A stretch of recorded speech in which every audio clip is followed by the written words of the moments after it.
Other stakeholders that can be involved in supported employment services are family members, close friends, other members of the treatment team, community members such as clergy, teachers, or parole officers, community business leaders, and employers. In the next few clips, you will see examples of multidisciplinary team meetings and comments by team leaders. In supported employment, employment specialists are active participants on the treatment team. In this way, information about work and mental health treatment is exchanged openly and used to enhance services. You are about to watch a meeting of a disciplinary team that includes a psychiatrist, 3 nurses, an employment specialist, 4 case managers, and a residential specialist.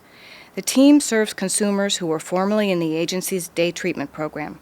For some of these individuals, their employment is complicated by physical problems. Watch for how employment and mental health treatment are integrated through the team collaboration.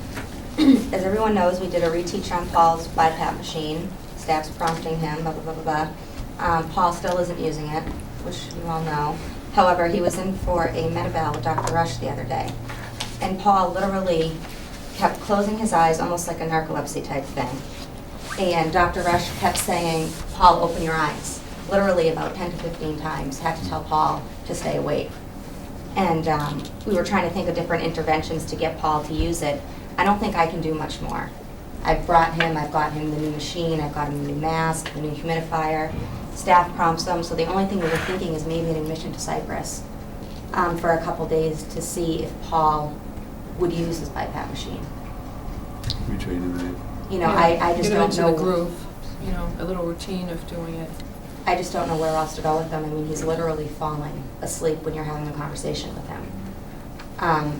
It's supposedly not affecting him at work. I don't know. I haven't heard anything, but I can look into that. But it's really, I think, becoming a problem every time I see him. He's just like. I think that's ultimately what you know may be most motivating for him is if he sees it as tied to his work. You know that it's important to maintaining his job to be able to to get adequate sleep at night. And then we were thinking about days that we could get Paul to Cyprus if this was going to happen, Right, that wouldn't interfere with his work schedule. Right. However, I couldn't admit him on a Sunday. You know, so Yeah, it would true. have to be a couple weeks in advance if we were to do it, that you could talk to a supervisor and say, look, we need 2 nights off. But Is what that days does he possible? work? He works Tuesday through Saturday. Right. And Sunday and Monday off. Well, I don't know that we couldn't do a scheduled admission on a Sunday if we did the paperwork ahead of time. But who would do it? But who would do it? do Who it? would bring him in? We'd have to get MCST to do it. I talked with Marge, and she should be coming. She had a doctor's appointment. Okay. But I'll just fill you in. Cindy has been working with Jen on trauma recovery. Yes. And She told me that. She did take that? Yes. Okay, and she's practicing some breathing, which is different than the breathing that she thinks helps her with her anxiety. I see. And Kim was trying to educate her that this actually is probably causing your body more of a fight or flight response.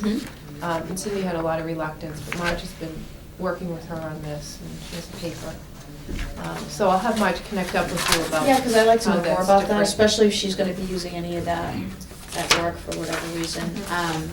Because she does understand that whatever job she does end up getting, that there is going to be the same plan that we left with the last work, which is in the event that she gets anxious, that there's a plan where she removes herself from the situation temporarily, applies coping strategies, listens to the radio, this form of breathing technique or whatever. The new version of breathing that I have to educate myself on, and then have her return to work and not necessarily just call dead, go home or whatever, but learn to live through that and get back to work. So she does understand that that's going to be a condition from the get-go with a new job, with the new employer.